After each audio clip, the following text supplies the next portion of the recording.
Allot மணி சேனலுக்கு வருக வருக. நான் செபி ரெஜிஸ்டர்டு ஃபினான்ஷியல் அட்வைசர் கிடையாதுங்க. நான் எஜுகேஷனல் பர்பஸுக்காக என்னுடைய பர்சனல் எக்ஸ்பீரியன்ஸை நான் ஒரு 20 வருஷமாக மார்க்கெட்டில் இருக்கேன். அதை தான் உங்கள்கிட்ட ஷேர் பண்ணுறேன். நீங்கள் எந்த முடிவு எடுக்கிறதா இருந்தாலும் உங்கள் நிதி ஆலோசகரை அணுகி அதுக்கப்புறம் பணத்தை போடுறதை பற்றி முடிவு பண்ணுங்கள். நன்றி. அலாட் மணி சேனலுக்கு வருக வருக. இந்த சேனலுக்கு இன்னும் நீங்கள் சப்ஸ்கிரைப் பண்ணலைன்னா தயவு செஞ்சு சப்ஸ்கிரைப் பண்ணிக்கோங்க. பெல் பட்டனையும் கிளிக் பண்ணிக்கோங்க.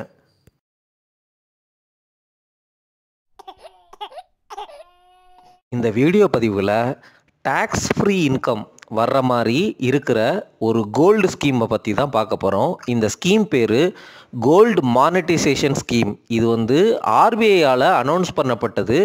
எப்படி நம்ம சாவரின் கோல்டு பாண்ட் வாங்குகிறோமோ அதுக்கு பேரலாகவே இந்த ஸ்கீமையும் ஆர்பிஐயும் கவர்மெண்ட்டும் அனௌன்ஸ் பண்ணாங்க. ஆனால் இந்த ஸ்கீம் ஒன்றும் பெருசாக பாப்புலரான மாதிரி தெரில.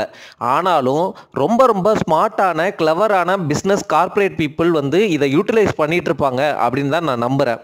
இந்த ஸ்கீமில் என்ன பெனிஃபிட்னா, இந்த ஸ்கீம் மூலமாக நீங்கள் வச்சுருக்கிற கோல்டுக்கு நோ கேபிட்டல் கெயின் டேக்ஸு. இந்த ஸ்கீமில் நீங்கள் வைக்கிற தங்கத்துக்கு வட்டி தரப்படும். உங்களுடைய தங்கம் அந்த பீரியட் முடிஞ்சதுக்கப்புறம் தங்கமாகவே திருப்பி எடுத்துக்கலாம். ஆனால் இந்த ஸ்கீமில் ஒரே ஒரு ட்ராபேக் இருக்குது. அந்த ஒரு ட்ராபேக்னால தான் மக்கள் யாவருமே இந்த ஸ்கீமை பெருசாக மதிக்கவே இல்லை. என்ன காரணங்கிறத நான் சொல்கிறேன். பட் இந்த ஸ்கீமில் நீங்கள் என்ன பண்ணணும், என்ன ப்ரொசீஜர் ஃபாலோ பண்ணணும் அப்படிங்கிறத நான் தொடர்ந்து சொல்கிறேன். இந்த ஸ்கீமோட க்ரக்ஸ் என்னென்னா, நீங்கள் உங்ககிட்ட இருக்கிற கோல்டை கொண்டு போய் பேங்க்கில் கொடுப்பீங்க. பேங்க்கு அந்த கோல்டை உருக்கிடுவாங்க. அதுதான் இதில் இருக்கிற மிகப்பெரிய ப்ராப்ளம். அதாவது நீங்கள் கொண்டு போகிற கோல்டு காயினாக இருக்கலாம், ஜுவல்லரியாக இருக்கலாம், எதாக இருந்தாலும் அதை இந்த பியூரிட்டி சென்டரில் கொடுத்து உருக்கி உங்ககிட்ட எத்தனை கிராம் சுத்தமான தங்கம் இருக்குது அப்படிங்கிற மாதிரி அவங்க கரெக்டாக கணக்கு போட்டுருவாங்க. உங்கள் தங்கம்லாம் வேஸ்ட் ஆகாது. ஆனால் என்னென்னா அதை உருக்கிடுவாங்க. உருக்கிட்டு இவ்வளோ கிராம் தங்கம் இருக்குது அப்படின்னு பேங்க்குக்கு சொல்லிடுவாங்க. பேங்க் உங்கள் பேரில் ஒரு கோல்டு சேவிங்ஸ் அக்கௌண்ட் ஓப்பன் பண்ணி நீங்கள் எவ்வளோ டெபாசிட் பண்ணீங்களோ அந்த டெபாசிட் பண்ண தங்கத்துக்கு ஏற்ற மாதிரி 2%, 2.5% என்ன டீட்டெயிலுங்கிறத பின்னாடி சொல்கிறேன்.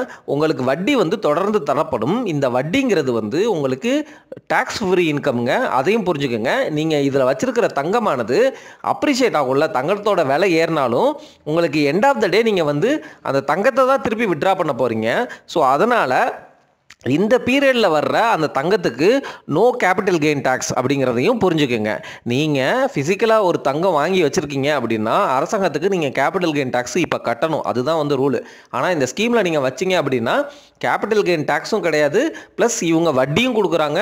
உங்கள் தங்கத்தை பாதுகாப்பாகவும் வச்சுக்கிறாங்க. ஆனால் என்ன ஒரே ஒரு ப்ராப்ளம், உங்கள் தங்கத்தை உருக்கிடுவாங்க. ஆனால் நீங்கள் திருப்பி வாங்குறப்போ அவங்களே தங்க பாரா தங்க கட்டியாக உங்களுக்கு கொடுத்துருவாங்க. அது எப்படியா இருந்தாலும் கவர்மெண்ட்டிருந்து வர்ற தங்கம் சுத்தமான தங்கமாக தான் கண்டிப்பாக இருக்குங்க. நீங்கள் உங்ககிட்ட இருக்கிற தங்கத்தை கொடுத்துட்டீங்கன்னா திருப்பி வெளியில் எடுக்க முடியாதுங்க. ஆனால் நீங்கள் சொல்லலாம், இந்த தங்கத்தை இத்தனை வருஷத்துக்கு லாக் பண்ணுங்கள், 1 வருஷமா 2 வருஷமா இல்லை 2 to 3 வருஷமா அந்த மாதிரி சொல்லலாம். அதுக்கேற்ற மாதிரி வட்டி தரப்படும். எவ்வளோ வட்டிங்கிறத நான் இந்த ஸ்லைடில் மென்ஷன் பண்ணியிருக்கேன் பாருங்கள். 1 வருஷத்துக்கு வச்சிங்கன்னா 0.5% தான்.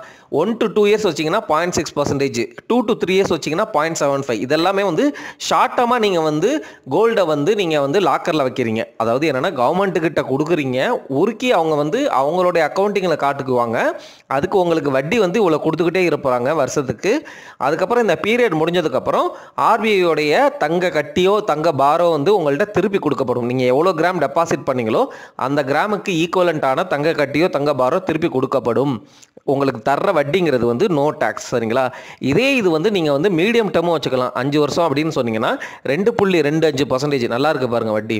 அதுக்கப்புறம் லாங் டேர்ம் அப்படின்னு வச்சிங்கன்னா, அதாவது 10 to 12 வருஷம்லாம் வச்சுக்கலாம், 2.5% தருவாங்க. ஆனால் உங்களுக்கு 5 வருஷம் கழித்து நீங்கள் சப்போஸ் நீங்கள் கோல்டை வித்ட்ரா பண்ணணும்னு நினச்சிங்கன்னா வித்ட்ரா பண்ணிக்கலாங்க. ஸோ மினிமமாக நீங்கள் 5 வருஷம் லாக்இன் கொடுத்துட்டு இன்ட்ரெஸ்ட் கலெக்ட் பண்ணுற மாதிரி இருக்கீங்க அப்படின்னா தயவு செஞ்சு வச்சுக்கோங்க. சப்போஸ் உங்களுக்கு நிறைய தங்கம் இருக்குது அப்படிங்கிற பட்சத்தில் இந்த தங்கத்தை நீங்கள் இந்த ஸ்கீமில் போட்டிங்க அப்படின்னா 10-12 வருஷத்துக்கு தொடர்ந்து வட்டியும் வரும். உங்கள் தங்கம் பாதுகாப்பாக லாக்கரில் வைக்கப்படும். என்ன உங்களுடைய ஜுவல்லரியோட டிசைனு வச்சுருந்தீங்க அப்படின்னா போயிடும். சப்போஸ் வந்து நீங்கள் காயின் வச்சுருக்கீங்க, பாரா வச்சுருக்கீங்க அப்படின்னா அந்த தங்கத்தையும் இங்கே வந்து கொடுக்கலாங்க. காயின், பாரு, ஜுவல்லரி எல்லா ஃபார்மையும் வந்து அவங்க அக்செப்ட் பண்ணிக்குவாங்க. ஆனால் உருக்கிடுவாங்க. அதுதான் ஒரே ஒரு பிரச்சனை. சப்போஸ் வந்து உங்ககிட்ட வந்து ரொம்ப பழைய தங்கம் இருக்குது, அது எப்படியா இருந்தாலும் நீங்கள் வந்து ஜுவல்லரியில் வந்து போட்டுட்டு புது நகை எடுக்கிற பர்சனாக இருக்கீங்க, இல்லை உங்ககிட்ட ஆல்ரெடி பாரு காயினாக தான் இருக்குது நிறையா, அந்த தங்கத்தை வந்து நான் வந்து திருப்பி வேறு மாதிரி பாரா வாங்குறதுல எனக்கு ஒன்றும் பிரச்சனை இல்லை அப்படின்னு நீங்கள் நினைக்கிறவராக இருந்தால் இந்த ஸ்கீம் மூலமாக உங்களுக்கு நிறைய பெனிஃபிட் கிடைக்க வாய்ப்பு இருக்குது. ஆனால் இந்த மாதிரி நடக்க ஒரு வாய்ப்பு இருக்குது. அதையும் நான் வந்து கடைசியில் சொல்கிறேன், என்னன்னு கேளுங்க. இந்த ஸ்கீமோடைய பெனிஃபிட் என்னங்கிறத குயிக்காக சொல்லிடுறேன். உங்களுடைய தங்கம் திருடு போகாது, உருக்கப்படும். உங்களுடைய ஜுவல்லரியோட டிசைன் வந்து போயிடும். அதுதான் வந்து ஒரே ஒரு ப்ராப்ளம். ஆனால் உங்களுடைய தங்கம் சேஃபு. பழைய தங்கம் நீங்கள் எப்படியா இருந்தாலும் உருக்க போகிறீங்க. எனக்கு வந்து 10 வருஷம் கழித்து கிடச்சா போதும், எனக்கு பெண் குழந்தை இருக்குது, கல்யாணத்துக்கு அப்போ தான் அந்த நகை வேணும் அப்படின்னா அந்த பழைய தங்கத்தை கொண்டு போய் நீங்கள் கொடுத்தீங்கன்னா இவங்களே உருக்கிட்டு பாதுகாப்பாக வச்சுருப்பாங்க. உங்களுக்கு வட்டியும் கொடுப்பாங்க. ரெண்டாவது 2.5% வட்டி வந்து 10 to 12 வருஷம் வந்து வாங்கினீங்கன்னா சூப்பரான வட்டி, ப்ளஸ் அதுக்கு டேக்ஸ் ஃப்ரீ. புரியுதுங்களா?